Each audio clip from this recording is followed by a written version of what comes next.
మేము చేయాల్సిన కూటమి వల్లే కదా వచ్చింది, అందరికీ తెలుసు. కూటమి వల్లే వచ్చింది గవర్నమెంట్. అందరూ ఇతను మోన గారు వీళ్ళందరూ వచ్చేస్తున్నారు మీదకి. మీ మీదకా?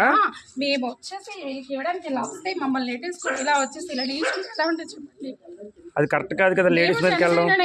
ఓట్లు లేకుండా ఎవరు గెలిచలేదు ఇక్కడ. ఆయన వచ్చి మీద పడిపోతున్నాడండి, అదే అంటుంది. మీరే మీద లేడీస్ మీద పడడం తప్పు కదండి మొన్న గారు. అదే ఏంటండి చెప్తున్నారు కదా, లేడీస్ ఏమైనా అబద్ధం చెప్తారు ఏంటండి అలాగా? కలిస్తేనే అమ్మ మీదకి వచ్చేస్తాను తన అర్థం ఏంటి అంటే పక్క వెళ్ళిపోలా, కాదా మీదకి వచ్చేసి పక్క వెళ్ళిపోలా, మీదకి వచ్చేసి మరేంటి నిలబడితే తగులుతుంది, నీకు అర్థం అవ్వట్లేదు. సైలెంట్ గానే ఉన్నాం. తప్పు కదా అది, అన్ఎడ్యుకేటెడ్ కాదు. ఇక్కడ ఎవరండి ఎడ్యుకేటెడ్ చెప్పండి, ఎవరు ఎడ్యుకేటెడ్ ఏంటి? అందరూ అన్నారు కదా, అందరూ మీరు ఒక్కరైపోతే కాదు, ఎడ్యుకేటెడ్ కోసం మాట్లాడకండి. అలాగని మాట్లాడకూడదు కదా. ప్రెసిడెంట్ లో చేయాలా? ఇన్ ప్రెసిడెంటా? ఇప్పుడు ప్రెసిడెంట్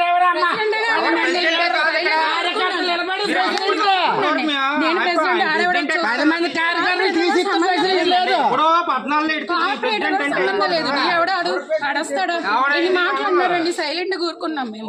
ఎందుకు అంటే ఎడ్యుకేటెడ్ కాబట్టి అతన్ని కూడా చాలా ఇచ్చేసారు. ఇక్కడికి మేము ఒక పెన్షన్ ఇక్కడ ఉంది, ఇంకో పెన్షన్ మేము వెళ్ళాం. ఫస్ట్ అలొక చేస్తున్నారు, మేము ఒక చేస్తున్నాం. అయితే మేము వచ్చి ఇక్కడ నిల్చుంటే లేదు, అతన్ని కూడా అన్నారు ఈ పెన్షన్ కాదు ఆ పెన్షన్ కి రావాలి, వస్తావా లేదా? నేను చెప్పినట్టు మీరు వినాలి అంతే అని అతన్ని కూడా అన్నారు. అతను ఇంకా కాంప్రమైజ్ అయ్యే వాళ్ళకి తెలుసు కాబట్టి మేమే కాంప్రమైజ్ అయ్యాం. ఎవరు చేస్తాడు వర్క్? ఎవరు చేస్తారండి?